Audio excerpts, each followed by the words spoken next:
O Senhor esteja convosco. Proclamação do Evangelho de Jesus Cristo segundo São Lucas. Certo dia, Jesus estava rezando num lugar retirado e os discípulos estavam com ele. Então Jesus perguntou-lhes: quem diz o povo que eu sou? Eles responderam: uns dizem que és João Batista, outros que és Elias, mas outros acham que és algum dos antigos profetas que ressuscitou. Mas Jesus perguntou: e vós, quem dizeis que eu sou? Pedro respondeu: o Cristo de Deus. Mas Jesus proibiu-lhes severamente que contassem isso a alguém e acrescentou: o Filho do Homem deve sofrer muito, ser rejeitado pelos anciãos, pelos sumos sacerdotes e doutores da lei, deve ser morto e ressuscitar no terceiro dia. Depois Jesus disse a todos: se alguém me quer seguir, renuncie a si mesmo, tome sua cruz cada dia e siga-me. Pois quem quiser salvar a sua vida vai perdê-la, e quem perder a sua vida por causa de mim, esse a salvará. Palavra da salvação. Ao longo do ano, pelo menos umas 3 vezes, a chamada profissão de fé de Pedro, que chama Jesus de Cristo, nos é proclamada. Existem 3 versões. Uma versão no Evangelho de Mateus, que diz: tu és o Cristo, o Filho de Deus. Uma versão em Marcos, que provavelmente é a mais antiga: tu és o Cristo. E esta versão de Lucas, que diz: tu és o Cristo de Deus. O que significava dizer que Jesus é o Cristo? A palavra Cristo é a tradução grega do termo hebraico Messias. Messias significa ungido. O Messias, na história do povo de Jesus, o povo judaico, lembrava em primeiro lugar o rei. Os reis eram ungidos, e eram ungidos para liderar o povo como representante de Deus, o Rei dos Reis. Os sacerdotes também eram ungidos para que pudessem oficiar o culto sagrado em nome de Deus e assim invocar a bênção sobre o povo. Os profetas também foram ungidos para que falassem em nome de Deus, e muitas vezes os que profetas falaram, para não dizer na maioria das vezes, não eram palavras que agradavam os ouvidos de quem ouvia. Eram palavras repletas de denúncia dos erros cometidos pelas lideranças, e porque as lideranças cometiam erros, o povo, não tendo modelos, facilmente errava também. Não é muito difícil de eu e você entendermos isso num Brasil como o nosso. Nossas lideranças, sejam elas civis, militares ou religiosas, da qual eu faço parte, deveríamos dar bom exemplo para que o povo, vendo o bom exemplo dos seus líderes, se empenhasse por não se deixar levar tão facilmente pelos erros, dos quais 3 para mim são os principais. O primeiro deles é a idolatria. A idolatria acontece quando o ser humano dá a uma pessoa ou a uma coisa a glória que é devida somente a Deus, Criador e Senhor de tudo o que existe. Glória aqui não é simplesmente ficar dizendo glória a Deus, glória a Deus, glória a Deus. Não. A glória devida a Deus é, antes de tudo, respeito, temor e amor. Onde há respeito, há temor. Temor não é medo. Onde há respeito, há temor. Onde há temor, há amor. E uma forma de eu e você manifestarmos que respeitamos Deus, amamos Deus, tememos Deus, acontece no tempo. Vivemos 24 horas por dia. Muitos de nós sequer damos a Deus 10 minutos por dia. Costuma-se dizer que na igreja a gente dá o dízimo, pelo qual agradecemos a Deus os dons que Ele nos concede. E porque reconhecemos que somos participantes de um projeto que precisa ser mantido. Agora, quantos de nós somos capazes de dar a Deus o dízimo do tempo? Dízimo é a 10ª parte. Quanto seria a 10ª parte do tempo que deveríamos dar a Deus por dia? pelo menos 2 horas e 40 minutos. E muitos de nós, como disse, sequer damos a Deus 10 minutos por dia. Muitos católicos sequer fazem o sinal da cruz devidamente.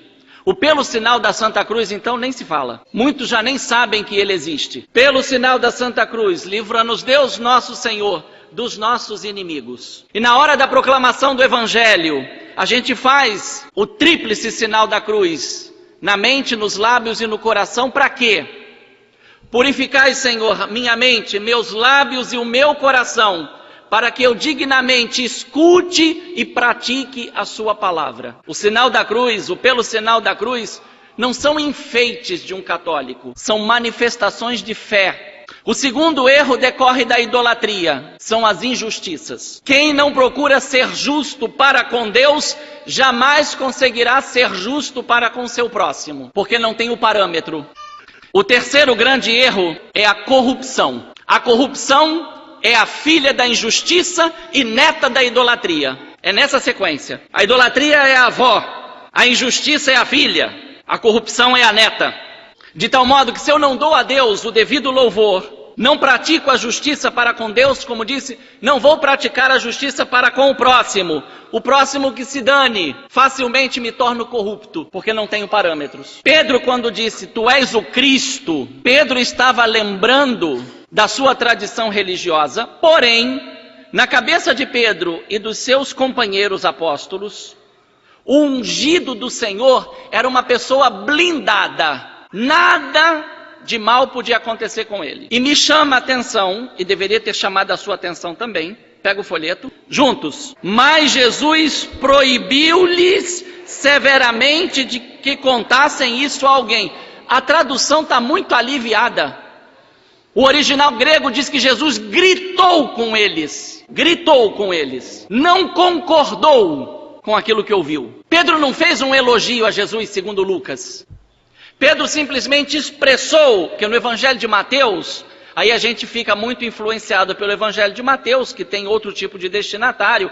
Bem-aventurado és tu, Simão, filho de Jonas, porque não foi a carne nem o sangue que te revelou isso, mas foi meu Pai. Então a gente acaba acostumando que por detrás da resposta de Pedro está um elogio, mas no Evangelho de Lucas não está não. No Evangelho de Lucas está uma objeção de Jesus. E esta objeção devia-se ao equívoco de como eles pensavam Jesus como Messias, o líder revolucionário, o líder que ia limpar pela força Israel de todos os seus inimigos. Muitos de nós continuamos pensando assim. Nós pensamos Deus como aquele que deve nos blindar para que nada de ruim aconteça com a gente durante o dia. Nossas orações vão todas nessa direção. Que Deus nos abençoe, que Deus nos livre do mal, que Deus faça isso, que Deus faça aquilo, que Deus nos proteja, que Deus isso. Quando na verdade Jesus não nos ensinou a dizer nada disso para Deus. Porque quando Pedro disse, logo depois de Jesus, isso está no Evangelho de Mateus e Marcos também, logo depois Jesus faz esse anúncio da sua paixão, que tem tudo a ver com a primeira leitura. A primeira leitura tirada do profeta Zacarias nos lembra várias coisas, vários acontecimentos na vida de Jesus, principalmente o mistério de sua paixão, morte e ressurreição. Mas também nos lembra Pentecostes, porque Zacarias diz que o Senhor ia derramar sobre Jerusalém espírito e graça. E isso é Pentecostes. E quando Jesus anunciou, como está lá, o Filho do Homem, veja, Pedro disse, o Cristo de Deus. E Jesus disse o quê? O Filho do Homem. Jesus não disse o Cristo de Deus deve sofrer. Jesus disse o Filho do Homem. Quis trazer de novo Pedro e os discípulos para baixo, pé no chão. Olha para mim, toca em mim, vê quem eu sou. Para de ficar fazendo uma ideia equivocada da minha pessoa. Para de achar que eu estou aqui para acabar com o inimigo. Não, vem Jesus no Evangelho de Lucas e faz uma reviravolta e diz, amai os vossos inimigos, rezai pelos que vos odeiam.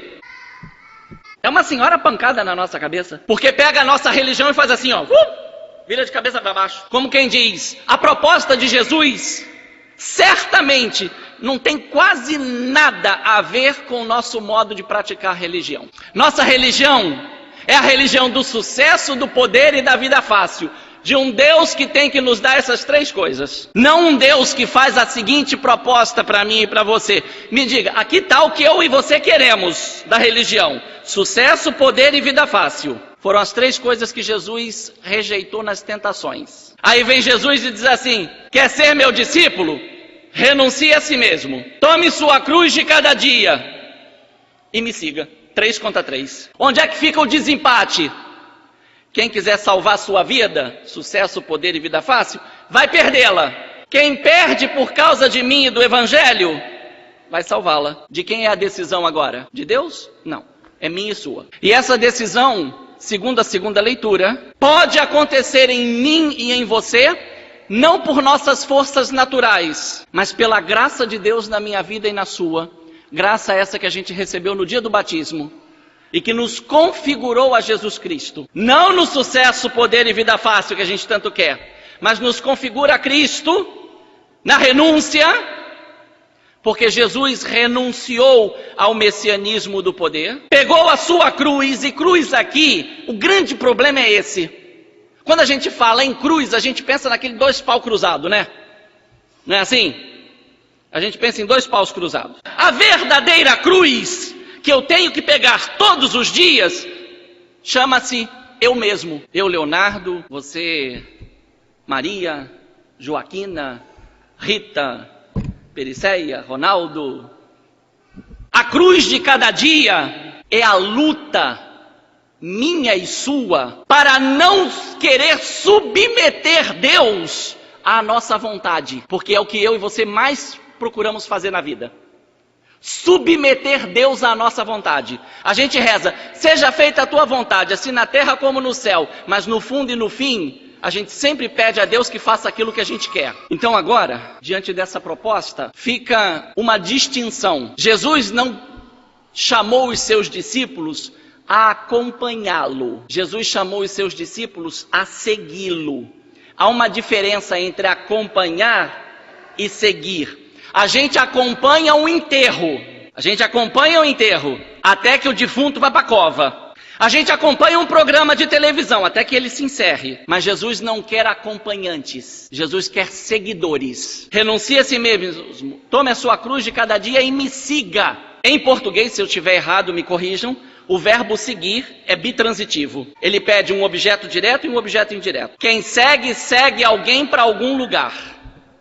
Ou ele pode permitir duas coisas. Me siga, o objeto já está ali, no oblíquo. Mas exige um complemento a mais. Me siga, para onde vou? E para onde vou? Para lá. Para onde eu e você não queremos ir. É preciso seguir Jesus até a morte, a fim de que eu e você possamos experimentar a certeza da vitória que ele anuncia antes. Deve ser morto e ressuscitar no terceiro dia. Eu e você também devemos morrer, não simplesmente nossa morte natural, mas a morte de nossa má vontade, a morte do nosso egoísmo, a morte da nossa vaidade, a morte do nosso orgulho, a morte de nos acharmos melhores que os outros, de nos acharmos católicos melhores que os outros. Católicos que conhecem a liturgia, católicos que cospem catecismo e doutrina da igreja, mas na hora de aderir à vontade de Deus, dá um jeitinho de dar uma escapulida. Quer ser meu discípulo? Veja, Jesus colocou a pergunta na condicional. Olha a partícula se ali, ó. Se alguém, ele não impõe, ele não obriga. Se alguém quer ser meu discípulo, são necessárias 3 coisas. Renuncie a si mesmo. Tome sua cruz de cada dia e me siga. Isto é, Jesus não quer acompanhantes. Jesus quer discípulos. Porque onde estiver o discípulo, estará o mestre. E veremos o mestre. E faremos com que o mestre seja visto em nossas palavras e em nossas ações, através do testemunho, se houver em mim e em você respeito por Deus, temor de Deus, amor a Deus sobre todas as coisas e ao próximo como a nós mesmos. Aprendamos a renunciar até mesmo certos direitos que ousamos pensar que temos, para que no lugar esteja única e exclusivamente a vontade de Deus se concretizando na minha vida e na sua. E aí nós deveremos nos assemelhar não ao Cristo, mas ao Filho do Homem, que não veio para ser servido, mas para servir e dar a sua vida em resgate pela nossa.